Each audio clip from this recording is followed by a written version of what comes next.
Qu'est-ce qui se passe? J'essayais de faire des choses, par exemple parler français, mais j'arrivais pas. C'était comme si j'étais bloquée, quoi. Tout ce qu'ils disaient de faire, je le faisais comme si c'était vraiment inné, quoi. C'était trop bizarre.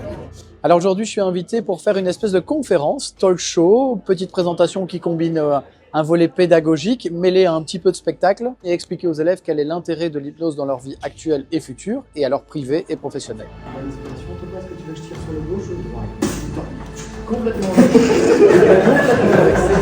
C'était bizarre et en même temps c'était bien. Je sais pas. Parce que moi qui de base était pas. Enfin, j'étais un peu en mode ça marche pas vraiment et tout ça, mais au final, bon. Dans les grandes lignes, les différents types d'hypnose, que ce soit celle que je pratique, qu'on appelle l'hypnose rapide ou l'hypnose de spectacle, que ce soit l'auto-hypnose, donc la faculté de pouvoir induire soi-même un état de conscience modifié pour gérer son stress, son anxiété, des troubles du sommeil, des addictions, ce genre de choses. Et alors, vous avez le volet plutôt médical où on utilise l'hypnose en milieu hospitalier pour tout ce qui est opération, pour éviter parfois trop de sédatifs ou lors d'opérations à cœur ouvert, par exemple, ou ce genre de choses. L'hypnose médicale, je pense que ça peut être très utile parce que je sais que plusieurs personnes que je connais l'ont fait. D'une part, ça peut peut-être changer un peu les consciences et les mentalités, leur permettre d'avoir une approche ou un point de vue différent sur ce qu'est l'hypnose.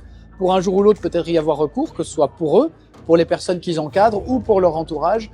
L'hypnose pourrait m'aider à déstresser peut-être, ou arrêter de stresser comme ça. Je pense que ça peut être très utile et surtout avec le métier que je souhaite faire après, je pense que ça peut être utile de le conseiller à certaines personnes. Gardez les yeux fermés, l'imaginaire ouvert et imaginez que le poing se rapproche de votre visage. Prendre conscience du poing encore 2 fois plus